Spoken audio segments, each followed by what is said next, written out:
Dans cette vidéo, on va parler de Kylian Mbappé, de l'actualité du Paris Saint-Germain. Salut à tous les gars, c'est Azial. Aujourd'hui, on se retrouve pour une nouvelle vidéo. Vidéo où on va aborder le sujet Kylian Mbappé par rapport à une déclat de Walid Acharchour qui, je dois avouer, date un petit peu. Mais malgré qu'elle date un petit peu, je trouve qu'elle est toujours d'actualité vu que le niveau de Kylian Mbappé en ce moment pose toujours question et aussi pose toujours question par rapport finalement à ce qu'on nous a annoncé de base quoi.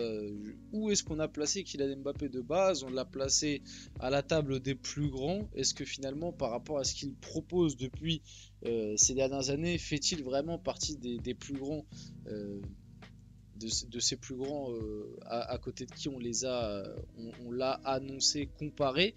On va voir tout ça. On va aussi parler un petit peu de l'actu du Paris Saint-Germain, revenir sur quelques déclats, notamment des déclats de Marquinhos par rapport, comme on en a parlé aussi dans une autre vidéo, du nouveau centre d'entraînement, enfin nouveau, qui est déjà, le PSG est déjà là-bas depuis un an, mais qui a été officiellement présenté, officiellement voilà, ouvert, etc. Alors que bon, en réalité, le club avait déjà posé ses valises là-bas depuis un an, mais la cérémonie d'ouverture de manière officielle a été faite hier. Donc on va voir tout ça dans cette vidéo.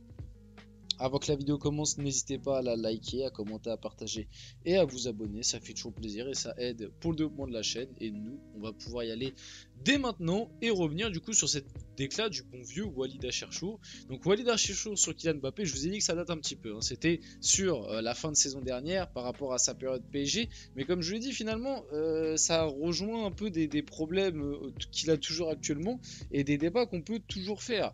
Et en plus, ça va permettre de reparler de quelque chose par rapport à son passage au PSG. Est-ce que finalement son passage au PSG est une réussite ou un échec? Moi, vous connaissez mon avis sur la question. L'année dernière, on a fait beaucoup de débats. Enfin, l'année dernière, en fin de saison dernière plutôt, on a fait beaucoup de débats là-dessus. Légende, pas légende, échec ou réussite. Moi, pour moi, là, je vais diviser le passage de Mbappé. Enfin, vas-y, vous savez quoi? Je vais d'abord lire la déclat de Walid Acharchour et après, je vais donner mon avis un petit peu sur tout ça. Donc, Walid Acharchour sur Kylian Mbappé, il joue comme un sénateur, il joue comme un gars qui a remporté 5 Champions League. J'espère pour toi, Kylian, que t'es perturbé. Je l'ai vu se chier dessus comme tout le monde. Un contrat à 600 millions, c'est un échec cuisant. Et puis, on le compare au grand Messi ou Cristiano Ronaldo à sa grande époque. Comme je vous l'ai dit, pour moi c'est toujours d'actualité par rapport aux premières déclats. C'est-à-dire qu'il joue comme un sénateur, il joue comme un gars qui a remporté 5 Ligues des Champions. Moi c'est quelque chose que je vois toujours du côté du Real Madrid. Et quelque chose qui pour moi il va falloir qu'il essaie quand même un maximum de gommer.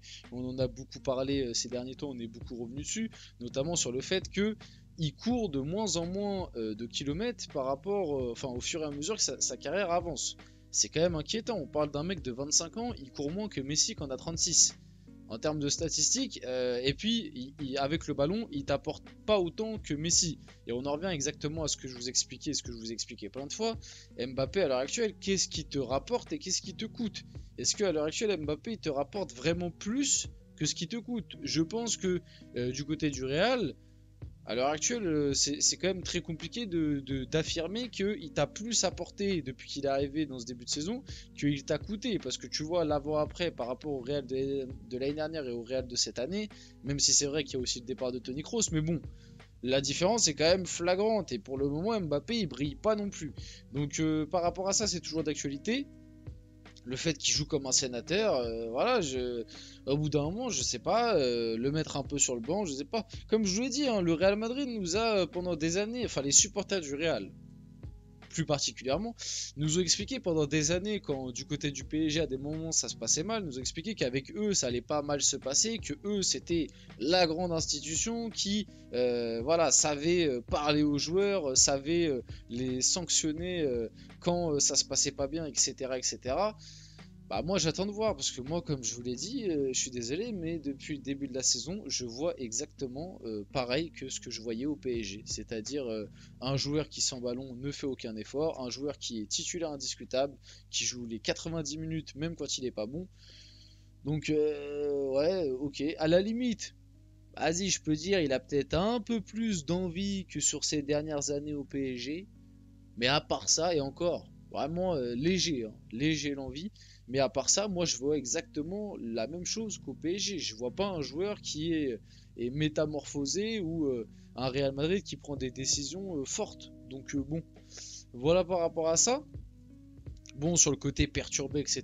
Bon, ça maintenant, plus besoin d'en parler. Je pense que tout le monde a remarqué qu'il était bel et bien perturbé depuis un moment. Sur du coup le contrat à 600 millions et l'échec cuisant par rapport au PSG. Pour moi, comme je vous le disais un peu plus tôt, je vais diviser son parcours au PSG en deux parties. Je vais diviser son parcours au PSG sur les 5 premières années, donc son contrat de base de 2017 à 2022 et les 2 années bonus après prolongation en 2022. Pour moi, sur ces 5 premières années, c'est globalement une réussite. Même s'il y a des extras sportifs qui m'ont dérangé, même s'il y a quand même des matchs où il est passé au travers, notamment en Ligue des Champions, ça a quand même été l'un des plus réguliers. Un mec qui était tout le temps là, qui a souvent fait ses stats, qui nous a apporté quand même beaucoup de points en Ligue 1, etc. Donc vas-y, même il est devenu ce qu'il est devenu dans cette période-là aussi. Il a connu pour moi son prime de sa carrière, c'est-à-dire la saison 2021-2022. Donc vas-y, je vais dire les 5 premières années, réussite. Maintenant, pour moi, l'après-prolongation 2022-2024, c'est un échec, mais monumental. C'est un échec monumental. Et j'ai limite même envie de dire, et peut-être que certains vont me trouver dur, mais pour moi, c'est l'un, peut-être pas le, mais l'un des plus grands échecs de l'histoire du foot, en tout cas sur les dernières années. Parce qu'on parle d'un mec qui a été prolongé avec un salaire, le salaire le plus cher de l'histoire du foot, le même que, même un tout petit peu plus que ce que touchait Messi au Barça à son prime.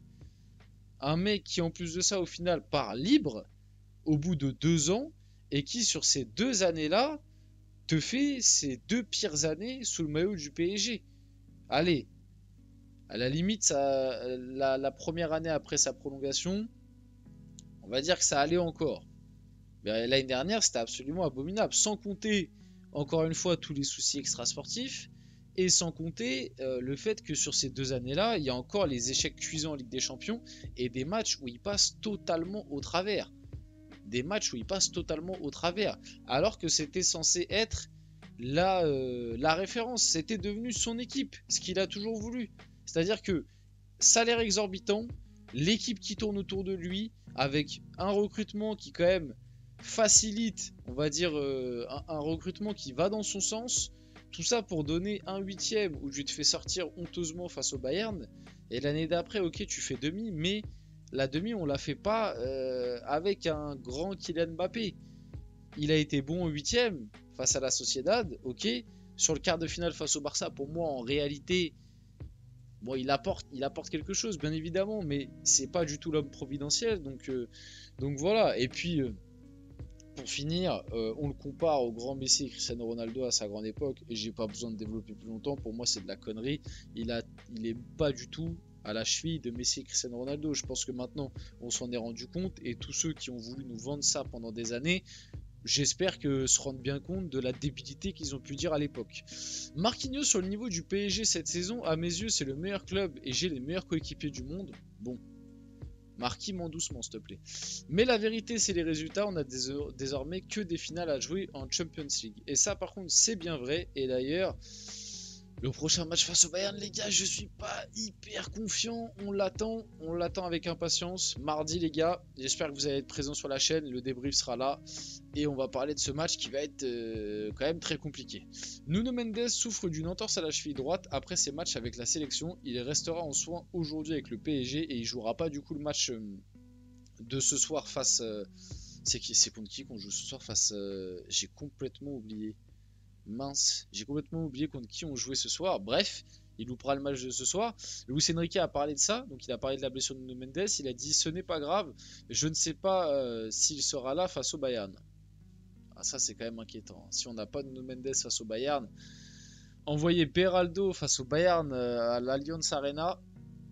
Oh là là, avec la musique, j'en fais déjà des cauchemars. Je vous dis la vérité, j'en fais déjà des cauchemars. Et pour finir la vidéo, bonne nouvelle, très très bonne nouvelle ça.